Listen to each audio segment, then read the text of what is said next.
Question: why doesn't stomach acid normally digest the stomach wall? Alright, so to answer this, I would draw a diagram, as I like to do. So, start off with the stomach lumen. So, represent that in green. Okay, so what's in there? It's very low pH, so there's lots of hydrogen ions, lots of H+.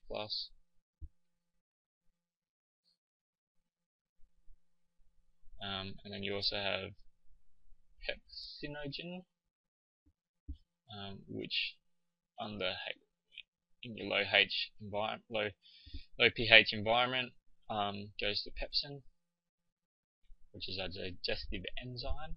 So this is not a good environment, very hazardous. So how do we protect it? So the first big defense is the mucosal barrier. This is a mucus barrier. So this is mucus here. Very schematic, not to scale at all. And this lines the epithelial cells, between the epithelial cells and the stomach acid, and that's usually about 1.5 millimeters wide. Okay, so mucus. I'll talk about where this mucus comes from in a second. So what's in here that's important? First thing is it's got lots of bicarb, so HCO3 minus, lots and lots of it. So very important. It's also, so what this does is when the hydrogen ions come into contact, especially the pepsin's degrading this wall. That's what pepsin's good. It's digestive. Pepsin degrades. Hydrogen comes in. Then we get H+ in here. HO plus H+. It gets neutralized to water and carbon dioxide. Yep. So this will increase the pH. So here you have a pH of say 1.5 to 2, and then down here, if it's all working properly, you're going to get quite a neutral pH. So yeah. So another thing that's important is this is high in carbs, carbohydrates. So any bacteria that is left in the stomach that isn't destroyed or at least slowed down by the acid will also bind to the carbs here and stops it from proliferating and making big colonies, which is quite important.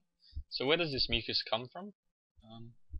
So in the epithelial there's lots of your cells, and there's lots of cells, and the one that we're most interested here, so the one that produce the acid is parietal cells, but the ones that are most important for this are your gastric epithelial cells, and of these we are interested in tall columnar mucus secreting cells. So tall columnar, that refers to their shape. So draw these.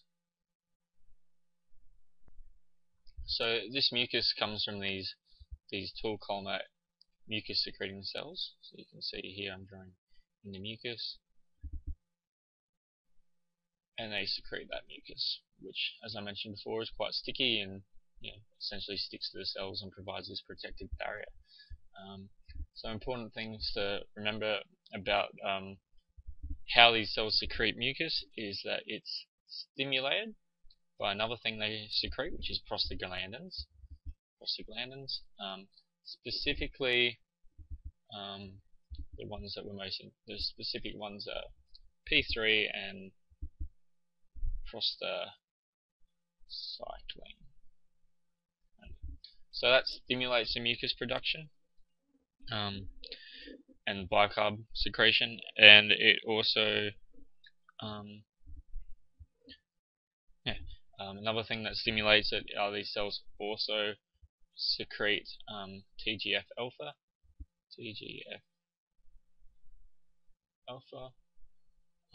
which is just a small peptide, and by secreting this, that also makes them secrete more mucus. Okay, so yeah, so that's the mucus, comes from these cells. So these cells actually, besides producing the mucus, they actually have their own defense in another way.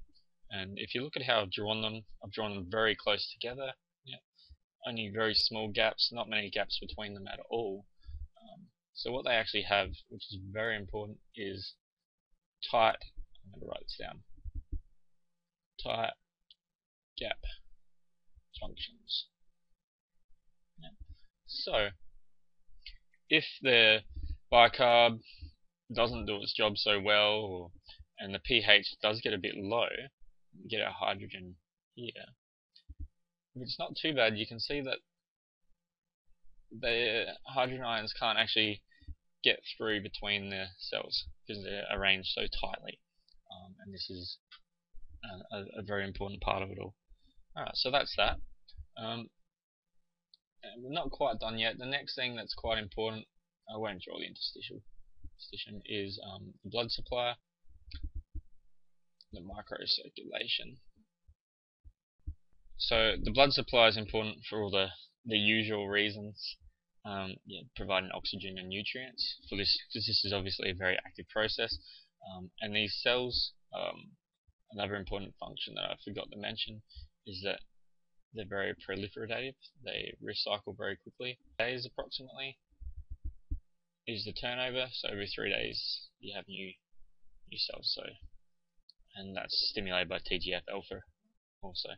So they need a lot of blood supply, is what I'm getting at here, for them to do their job of secreting mucus and having tight gap junctions and recycling and getting more and more of them quite a lot. It's very important. Another important part of the blood supply is it contains your plasma cells, and so there's our plasma cells. So you have all your lymph as well. Now the plasma cells secrete your immunoglobulin, and essentially the blood, through the blood, it bathes all these cells in it, so they're really covered in it. Maybe there we go, covered in it, and what this does is protects against bacteria. Simple. I don't want to go into detail, but fights bacteria. There you go. So yeah, blood supply is very important. Stimulated by prostaglandins, stimulated by your TGF alpha, and that allows for the proliferation and recycling of these cells, and also provides them with all the energy and nutrients to make their hydrogen, make their bicarb. So that's about it, really. Just to go through it very quickly.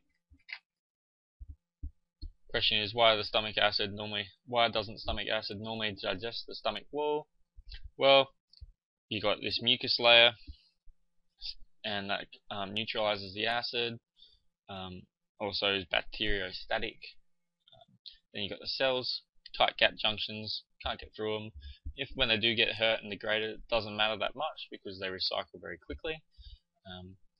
And this is made possible because of the rich blood supply, which can be increased when required, and that's moderated through prostaglandins and TGF alpha. So that's about it, really. That's the basics.